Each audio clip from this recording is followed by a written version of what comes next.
तो स्वागत है तुम्हारा कहानियां जो खबर नहीं बनती के एक और नए एपिसोड में। और मैं पहले ही बता दूं, मैंने एक और सीरीज स्टार्ट करी है जिसका नाम है कहानियां जो कभी खबर हुआ करती थी। इन दोनों में ना कंफ्यूज मत होना, ठीक है। तो आज की स्टोरी है सार्थक भाई की, और मैं सच बता रहा हूँ इसकी स्टोरी ना किसी बॉलीवुड मूवी के प्लॉट की तरह है, ट्रस्ट मी। और सार्थक के सीक्रेट के बारे में ना सिर्फ कुछ ही लोगों को पता था, लेकिन उसने इंटरनेट पर ये स्टोरी बता के हम सबके साथ शेयर किया है। तो सार्थक एक अच्छी फैमिली से था, उसने था क्यों कहा है तुम्हें आगे पता चलेगा। उसके परिवार में उसके पापा, उसकी मम्मी और एक बड़ी बहन थी, और एक नॉर्मल मिडिल क्लास फैमिली थी जो न्यू दिल्ली में रहते थे। ये दिल्ली बोलते ही धुंध कहां से आ जाती है। सार्थक के बचपन में ना उसके मम्मी पापा उसकी बड़ी बहन को ज्यादा प्यार और अटेंशन देते थे। आई गेस हर फैमिली में ये चीज होती है, किसी ना किसी सिबलिंग को तो लगता है कि एक को ज्यादा प्यार मिल रहा है। जैसे मेरी बहन को लगता था कि भाई मम्मी मुझे ज्यादा प्यार करती है, और मुझे लगता था पापा बड़ी बहन को ज्यादा प्यार करते हैं। लेकिन यहाँ पर सार्थक के दोनों पेरेंट्स उसकी बहन को ज्यादा अटेंशन और प्यार देते थे। इवन उसके पापा हमेशा ये कहते थे कि मेरी बड़ी बेटी ही मेरा बड़ा बेटा है। और ये चीज सार्थक के लिए समझना मुश्किल नहीं था, क्योंकि उसके पापा के नजर में उसकी बहन उनके ज्यादा करीब थी और उनका प्यार उनके लिए नेचुरल था, ऐसा सार्थक को लगता था। उसे लगता था कि अरे दीदी ज्यादा क्लोज है पापा के, इसलिए पापा उनसे ज्यादा प्यार करते हैं। अब सार्थक के मम्मी पापा भी ना उसकी बहन का बर्थडे बहुत जोरों शोरों से मचाते थे, खूब सेलिब्रेशन करते थे। उसके पेरेंट्स ने उसकी बहन के बर्थडे पे बहुत बड़ी बड़ी पार्टी दी और काफी लोगों को बुलाया। लेकिन जब सार्थक का बर्थडे आता था ना, तो बस छोटी सी फैमिली पार्टी करते थे और बात खत्म। अब किसी भी बच्चे के लिए ना ये छोटी छोटी चीजें बहुत मैटर करती हैं। अगर मेरे बर्थडे से ज्यादा सेलिब्रेशन मेरी बहन के बर्थडे पे हो जाती ना, मैं बचपन में रोग आके वहीं सबके सामने हक देता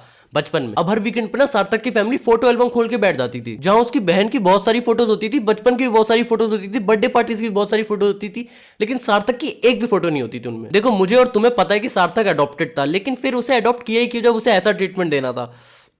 खैर आगे बढ़ते हैं। अभी जो मैंने तुम्हें ये सब चीजें बताई ना, उस टाइम सार्थक 7-8 साल का था, फिर भी वो ज्यादा कुछ सोचता नहीं था इन सब चीजों के बारे में। उसके दिमाग में ना बचपन से हमेशा सिर्फ यही बात चलती थी कि बड़ी बहन है, बहन ज्यादा करीब है, नॉर्मल है ये सब।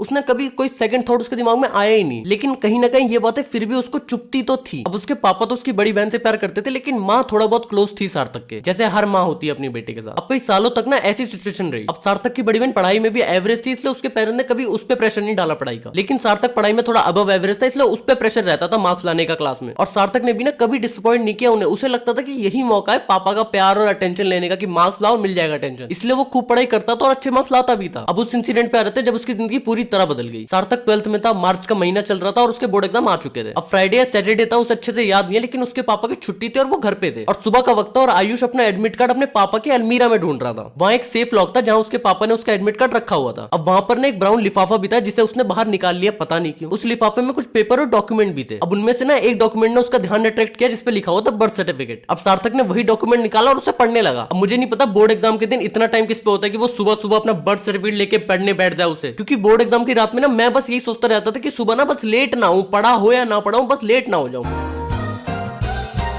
बाय द वे मैं तुम्हें एक इंटरेस्टिंग स्टोरी सुनाना चाहता हूँ मेरी एक फ्रेंड की, जिसकी लाइफ 6 महीने में पूरी बदल गई। मतलब अभी तक वो इतना गरीब था कि उस पर बेसिक चीजों के पैसे नहीं थे, और अब नई गाड़ियां ले रहा है, नया घर ले रहा है, और हर महीने फॉरेन ट्रिप प्लान कर रहा है, और पता नहीं क्या क्या। मैं तो शॉक था जब मुझे पता चला इसने ये सब अचीव करा कैसे। मैंने इसे इंस्टाग्राम पे मैसेज करा तो इसने मुझे एक टेलीग्राम चैनल की लिंक दी, मैं तुम्हें भी दे दूंगा वो लिंक डिस्क्रिप्शन में। उस पर क्लिक करो और वहां जाकर तुम्हारा कोई भी सवाल हो पूछो, सबका जवाब मिल जाएगा तुम्हें। और कोई स्पेशल इसके लिए बड़े स्टार्टअप कैपिटल की जरूरत नहीं है तुम्हें। इस चैनल पे भाई तुम्हें अपने रियल केसेस और एक्सपीरियंस बताएगा, और इसने क्या क्या स्टेप्स लिए वो डिटेल में बताएगा, ताकि तुम भी उन्हें रिपीट कर सको। तो डिस्क्रिप्शन में दी गई लिंक से जाके ज्वाइन करो और अपनी लाइफ और बेहतर बनाओ।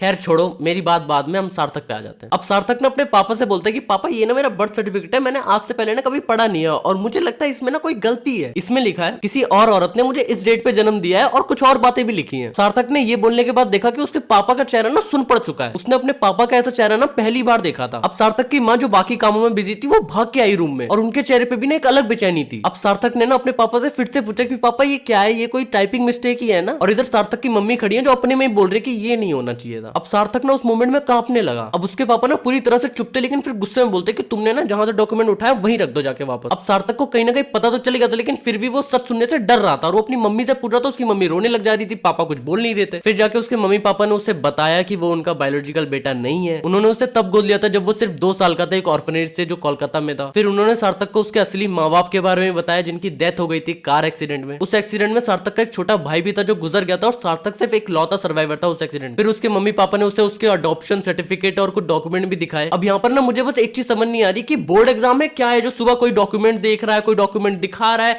पेपर देने जाना भाई। खैर छोड़ो, अब उस दिन के बाद से ना सार्थक की पूरी दुनिया बिखर गई। अब उसके बचपन की ना सारी बातें क्लियर हो चुकी थी। क्यों उसके बचपन की कोई फोटो नहीं थी, क्यों उसके मम्मी पापा उसकी बहन से ज्यादा प्यार करते थे, और उसकी सारी अनसॉल्व बातों का उसे जवाब मिल चुका था। उस रात सार्थक बहुत रोया।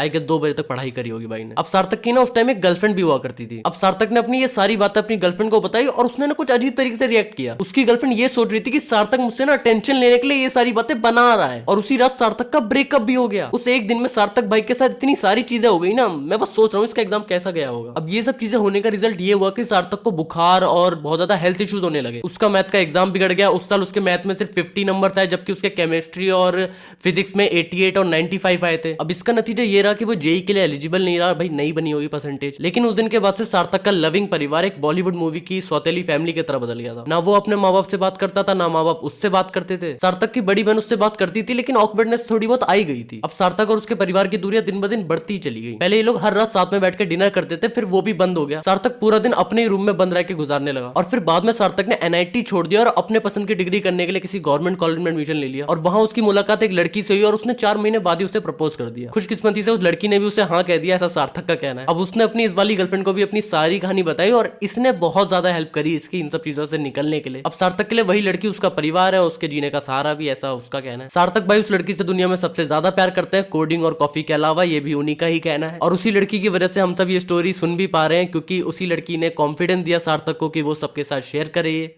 तो यार बस अब सुनो मेरी बात ध्यान से। इस वीडियो पे खूब सारे कमेंट करना वीडियो के रिलेटेड या फिर मेरी स्टोरी टेलिंग के रिलेटेड, लेकिन कमेंट जरूर करना।